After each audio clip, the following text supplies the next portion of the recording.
الحمدللہ رب العالمین والصلاة والسلام علی سید المرسلین وعلی آلہ واصحابہ اجمعین۔ بسم اللہ الرحمن الرحیم۔ حضور نبی کریم صلی اللہ علیہ وسلم نے ارشاد فرمایا کہ ہر دین کا ایک اخلاق ہوتا ہے اور اسلام کا اخلاق اس کا حیا ہے۔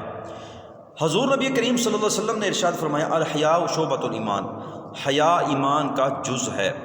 آج 14 فروری ہے اور مغربی ممالک کے اندر لوگ ویلنٹائن ڈے منا رہے ہیں۔ ان کی دیکھا دیکھی کچھ ناسمجھ قسم کے اور کم عقل لوگ مسلمان بھی ویلنٹائن ڈے منا رہے ہیں۔ آئیے اس کی تاریخ کے حوالے سے کچھ گزارشات عرض کرتے ہیں۔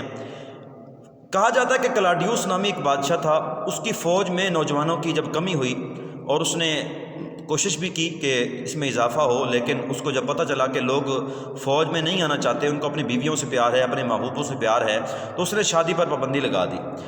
اس کے پابندی لگانے کے باوجود لوگوں نے یہ سلسلہ جاری رکھا، حتیٰ کہ ایک سینٹ ویلنٹائن نامی پادری، یعنی اس کا نام ویلنٹائن تھا اور سینٹ جو ہے یہ عیسائی پادری کو ایک عہدے کے طور پر اس کے لیے بولا جاتا ہے۔ اس نے کیا کیا کہ اس نے خود بھی شادی رچائی اور جوڑوں کی شادیاں بھی جاری رکھیں۔ اس جرم کی پاداش میں 14 فروری کو اس سینٹ ویلنٹائن کو پھانسی دے دی گئی۔ اس کی پھانسی کے بعد ہوا یہ کہ ہر سال 14 فروری کو غم کے دن کے طور پر منایا جاتا رہا۔ وقت گزرا، جدت آئی تو لوگوں نے اس دن کو محبت کے دن کے طور پر منانا شروع کر دیا۔ اور پھر جب 18ویں صدی آتی ہے تو 18ویں صدی کے اندر ایک بے حیا قسم کے بندے نے اس کے اندر مزید جدت کی۔ اس نے کہا کہ ایک دن محبت کے دن کیا ہوتا ہے، اس کو 7 دن مناؤ۔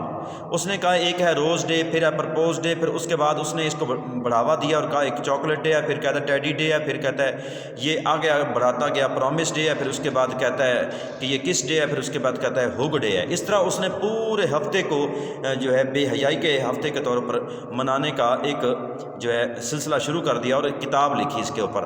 اس کی دیکھا دیکھی مسلمانوں نے بھی اس کو ویلنٹائن ڈے کے طور پر ویلنٹائن کو منانا شروع کر دیا، ویلنٹائن ڈے کو منانا شروع کر دیا، اور اس طرح مسلمانوں کے اندر بھی یہ حیائی جو ہے پھیلتی گئی۔ جب 14 فروری کی رات آتی ہے یا دن آتا ہے تو مغربی ممالک کے نائٹ کلب سجتے ہیں، شراب نوشی عام ہوتی ہے، زنا عام ہوتا ہے، اور یہ بدکاری کا سلسلہ جو ہے وہ عام ہوتا ہے۔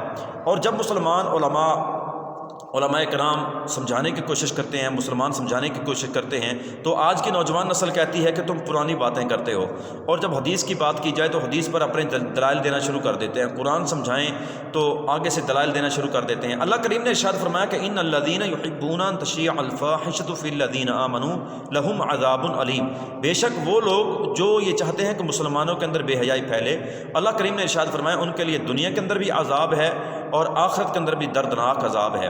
اس لیے اس دن کو حیا کے دن کے طور پر منا لیں تو بہتر ہے۔ ویسے تو ویلنٹائن ڈے کا ذکر ہی برا ہے۔ اس سے پہلے کہ آپ کسی کی بیٹی کو، کسی کی بہن کو پھول پیش کریں، آپ اپنی بہن کو، اپنی بیٹی کو حجاب پیش کریں۔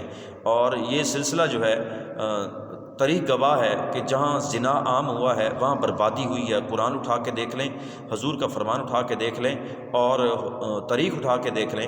اس لیے ان لوگوں کے پیچھے نہ چلیں، اور کافر تو چاہتے ہی ہیں کہ مسلمانوں کے اندر بے حیائی پھیلے۔ جب وہ مسلمانوں کو جنگ کے میدان میں شکست نہیں دے سکتے تو ان کی یہ کوشش ہوتی ہے کہ وہ ہمارے طور طریقے اپنا لیں، ہمارے انداز اپنا لیں، ہماری ثقافت، ہمارا کلچر اپنا لیں، اور دیکھنے میں تو مسلمان ہوں لیکن باقی ان کے اندر ہو کچھ نہ۔ اس لیے اقبال نے یہ کہا تھا کہ وہ فاقہ کش کے جو موت سے ڈرتا نہیں، روح محمد کو اس کے جسم سے نکال دو۔ ہمارے جسم سے انہوں نے حضور علیہ الصلوۃ والسلام کی روح کو نکالنے کی کوشش کی ہے، اور آج دیکھنے میں مسلمان ہے لیکن غلبہ دین کے لیے کوشش نہیں کرتا۔ دعا ہے اللہ خلاق کائنات ہم سب کو غلبہ دین کے لیے کوشش کی توفیق عطا فرمائے۔